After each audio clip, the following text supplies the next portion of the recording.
교회 회장들의 가르침 제14장 사망 때에 희망과 위안을 주는 말씀. 죽은 자에 대해 우리가 무엇으로 위로를 받겠습니까? 우리에게는 지상에 살다가 죽은 사람에 대해 가장 큰 희망과 위안을 가질 만한 이유가 있습니다. 조셉 스미스의 생애에서 사랑하는 이들의 죽음으로 사별하는 일은 거듭해서 선지자 조셉 스미스의 삶에 영향을 주었다. 1828년 6월 15일 펜실베이니아주 하모니에서 조셉과 에머의 첫 아들인 엘빈이 태어난 후 얼마 안 되어 죽었다. 1831년 2월에 조셉과 에머가 뉴욕에서 오하이오주 커틀랜드로 이주했을 때 에머는 다시 임신했는데 이번에는 쌍둥이였다. 조셉과 에머가 커틀랜드에 도착한 직후 그들은 교회 회원인 아이잭 몰리의 농장에 있는 통나무 집으로 이사했다. 그곳에서 4월 30일에 어린 테디어스와 루이자가 태어났으나 그들은 오래 살지 못하고 출생 후 몇 시간 만에 사망했다. 같은 시각 인근에 있는 오하이오주 워렌스빌 마을에서 존 머독 형제는 막 건강한 쌍둥이를 낳은 아내 줄리아를 잃었다. 이미 5자녀가 있는 가족이라 머독 형제는 새로 태어난 쌍둥이를 돌볼 수 없을 것이라 생각하고 조셉과 에머에게 쌍둥이를 양자로 데려가 키워달라고 부탁했다. 조셉과 에머는 그렇게 하기로 하고 감사하는 마음으로 조셉과 줄리아라는 이름의 쌍둥이를 그들의 가족으로 삼았다. 안타깝게도 11개월 후인 1832년 3월에 선지자가 폭도들에 의해 몸에 타르칠이 되고 깃털이 꽂혔을 때 쌍둥이 중 하나인 어린 조셉은 홍역을 치르는 가운데 차가운 밤 공기에 노출되어 죽고 말았다. 이 죽음으로 인해 슬픔에 젖은 부모는 그들의 5자녀 중 넷을 땅에 묻게 되었으며 줄리아만이 유일하게 살아남은 자녀가 되었다. 자신들이 낳은 쌍둥이가 죽은 지 얼마 안 되어 양자로 데려온 쌍둥이와 함께 있는 조셉과 에머 스미스. 조셉과 에머는 감사하는 마음으로 쌍둥이 조셉과 줄리아를 가족으로 삼았으나 그중 어린 조셉은 1832년 3월에 죽었다. 조셉과 에머의 11자녀 가운데 겨우 5명만이 성장해서 성인이 되었다. 그들이 출산한 자녀는 9이었고 2명은 양자로 데려왔다. 생존한 자녀들은 다음과 같다. 줄리아, 1831년생 조셉 3세, 1832년생 프레데릭, 1836년생 알렉산더, 1838년생 데이비드, 1844년 11월생. 데이비드는 아버지가 사망한 지 5개월 후에 태어났다. 조셉과 에머의 14개월 된 아들 돈 칼로스는 1841년에 사망했으며 1842년에 출생한 아들은 태어난 날 사망했다. 조셉 스미스는 또한 생애 동안 3명의 형제를 일찍 잃었다. 에브라임은 1810년 출생 직후 사망했다. 조셉의 형 엘빈은 1823년 25세 나이에 사망했고 그의 동생 돈 칼로스 또한 25세 나이로 1841년에 사망했다. 선지자는 1840년 일리노이주 나부에서 권고와 힘을 필요로 할 때마다 의지했던 아버지가 사망했을 때 또 한 번 커다란 상실로 인한 고통을 겪었다. 아버지 스미스가 자신의 죽음이 임박했음을 알았을 때 그는 가족을 침대 곁으로 불러 모았다. 그는 아내에게 이렇게 말했다. 나의 자녀들이 주님의 사업을 하도록 성장하기는 했으나 그들이 지상에 사는 동안 어려움과 역경을 겪어야 한다는 것을 알고 있는 내가 당신을 원수들 가운데 놓아두고 떠나자니 마음이 아프고 두렵소. 그런 다음 그는 자녀들 각자에게 마지막 축복을 주면서 차례로 말했다. 선지자의 어머니가 기록한 바와 같이 그는 선지자 조셉에게 다음과 같은 위안의 말을 해주었다. 나의 아들 조셉아, 너는 높고 거룩한 부름을 받았느니라. 너는 주님의 사업을 하도록 부름받았도다. 끝까지 충실할지니 너는 축복을 받을 것이며 내 가족이 축복을 받고 내 이후에 올 자녀가 축복을 받으리라. 너는 살아있는 동안 내게 맡겨진 일을 마치게 되리라. 이 축복을 듣고 조셉은 울면서 이렇게 외쳤다. 아버지, 제가 정말 그렇게 될까요? 아버지는 이렇게 말했다. 그렇단다. 너는 하나님께서 내 손에 맡기신 모든 사업의 계획을 펼칠 때까지 살게 될 것이다. 이것이 내가 예수님의 이름으로 내 머리 위에 주는 마지막 축복이니라. 자신의 삶에서 겪은 이 어려운 경험들과 구주의 속죄에 대한 영감에 의한 이해력을 얻은 선지자 조셉 스미스는 애통하는 많은 성도들에게 참으로 필요한 위안을 줄 수 있었다.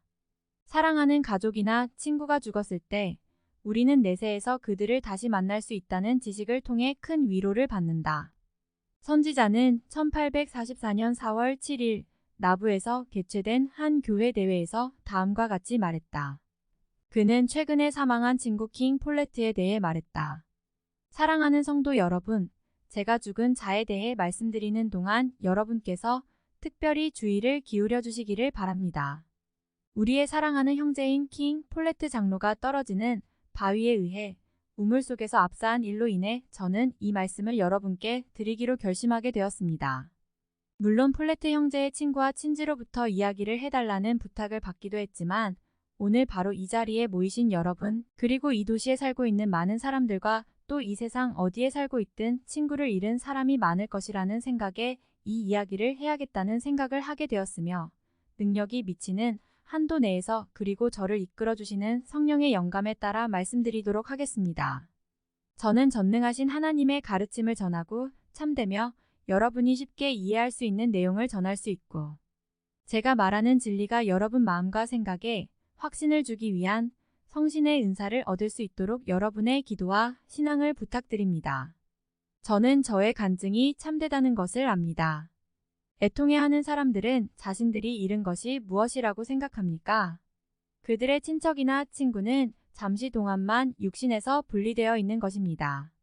하나님과 함께 존재하던 그들의 영은 잠시 동안 육신을 떠나 있게 되며 우리가 지상에서 함께 대화를 나누는 것처럼 함께 대화를 나누는 곳에 존재하고 있습니다. 죽은 자에 대해 우리가 무엇으로 위로를 받겠습니까? 우리에게는 지상에 살다가 죽은 사람에 대해 가장 큰 희망과 위안을 가질 만한 이유가 있습니다. 왜냐하면 우리는 그들이 우리 가운데서 합당하게 생활했다는 것과 그리스도의 팔에 안겨잠을 자고 있다는 것을 알기 때문입니다. 상을 당하신 가족들은 킹 폴레트 장로의 죽음에 대해 이야기하면서 기쁨을 누릴 날이 있을 것입니다.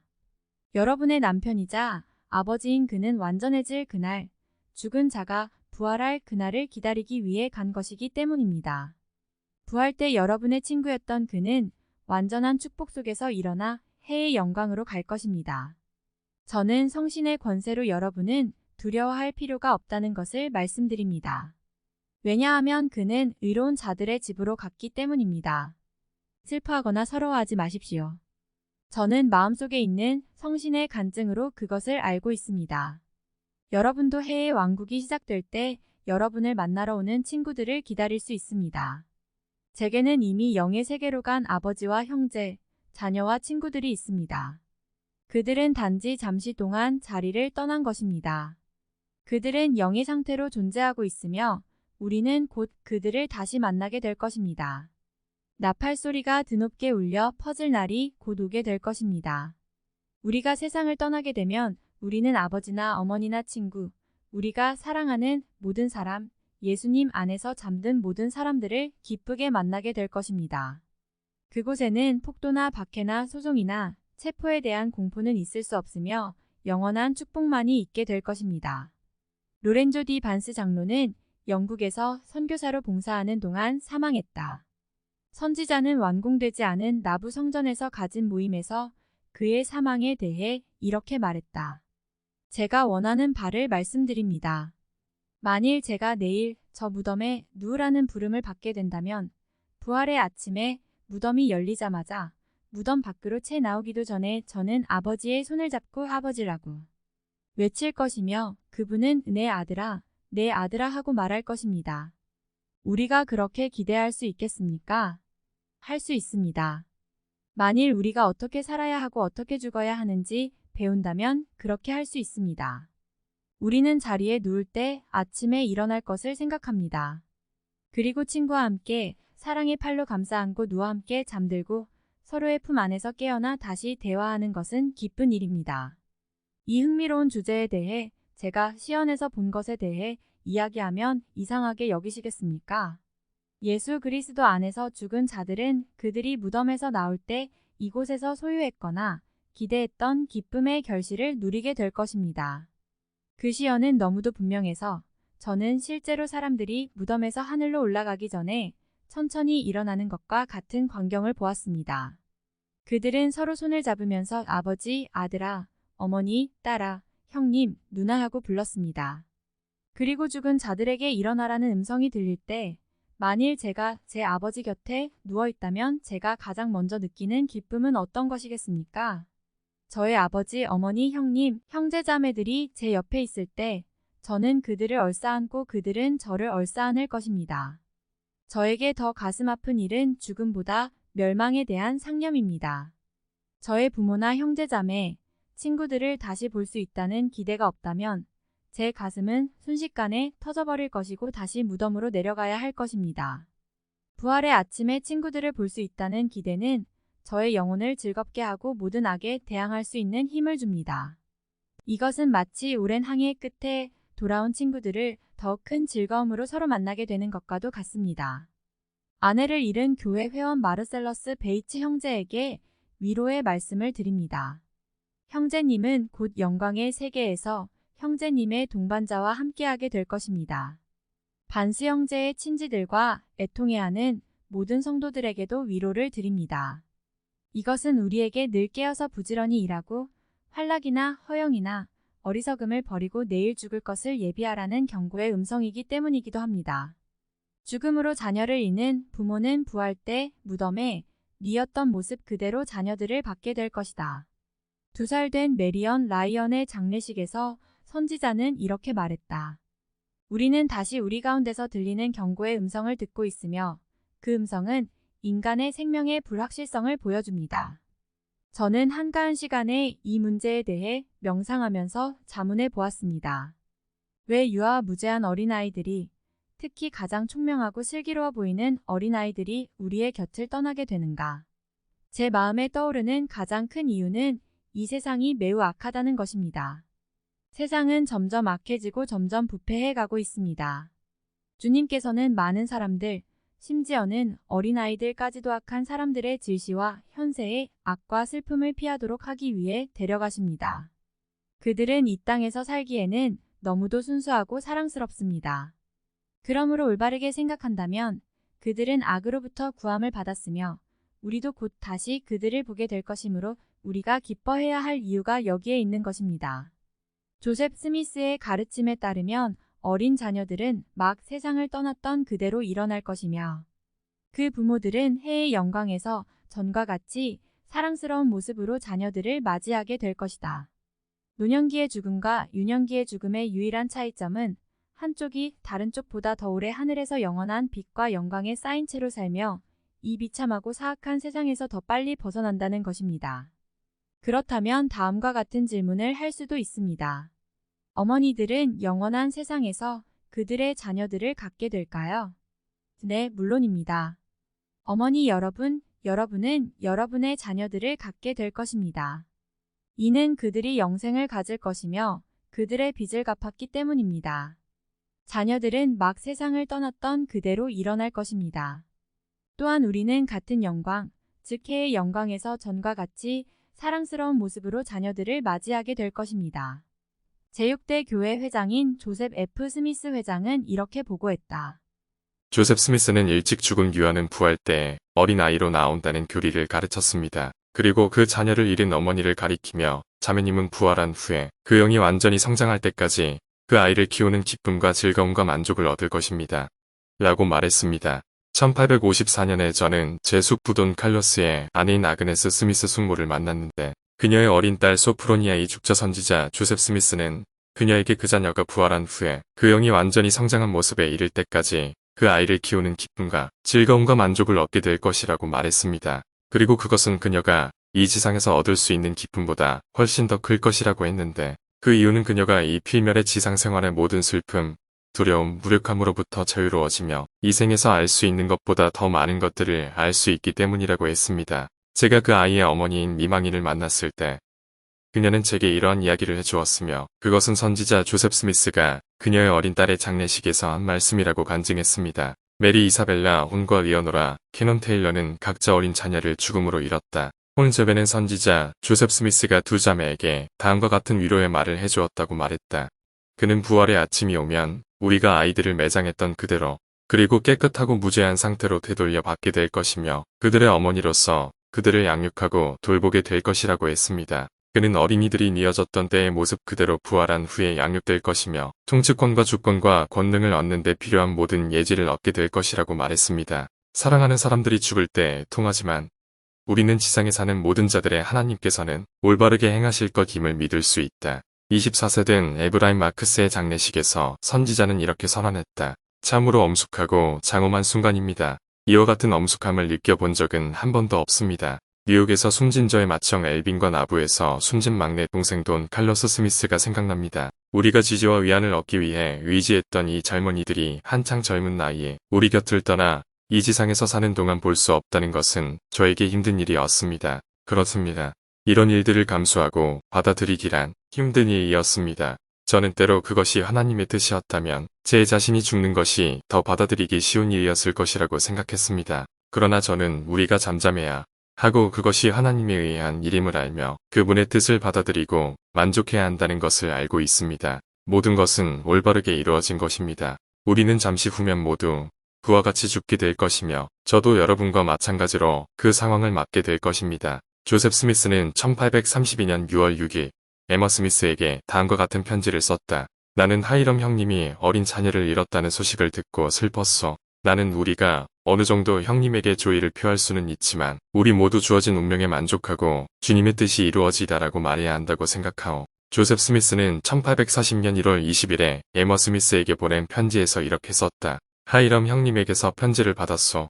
편지에서 나의 가족이 모두 살아있다는 소식을 읽고 마음이 무척 기뻤소. 내 마음은 우리 곁을 떠난 사람들로 인해 슬프지만 희망이 없는 것은 아니오. 나는 그들을 다시 보고 그들과 함께하게 될 것이오. 그러니 우리는 하나님께서 하시는 일에 좀 더 만족할 수 있을 것이요. 시온에서 죽은 자들에 관하여 우리는 애통하는 자들과 더불어 애통하지만 지상에 있는 모든 자들의 하나님께서는 올바르게 행하실 것임을 기억하십시오. 많은 사람들의 죽음은 우리에게 슬픈 기억을 남겼지만 우리는 죽음을 피할 수 없습니다. 하나님께서 하늘에서 말씀하시어 우리를 이곳에서 부르실 때 우리는 그분의 명령에 순종해야 합니다. 제임스 애덤스의 장례식에서 선지자는 이렇게 말했다.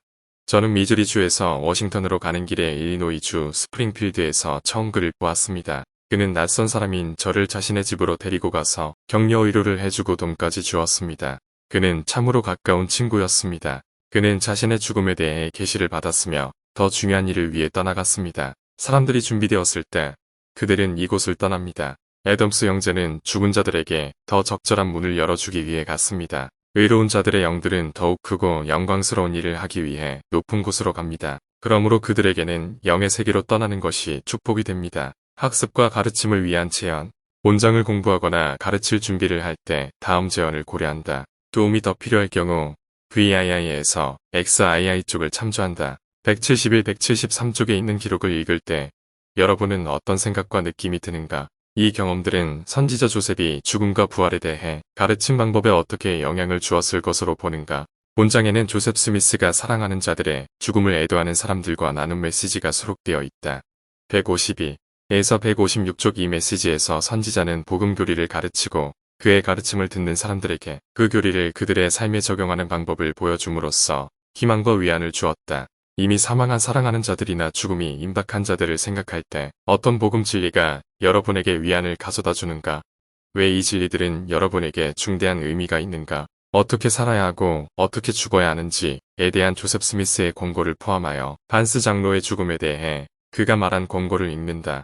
175에서 176쪽. 이 권고는 여러분에게 어떤 의미가 있는가? 그의 권고를 기억할 때 여러분의 삶은 어떻게 변화할 수 있는지 생각해본다. 어린 자녀를 잃은 부모에게 주는 선지자의 말씀을 복습한다. 176에서 178쪽 이 교리들은 어떻게 슬픔에 빠져 있는 부모에게 희망을 줄 수 있는가?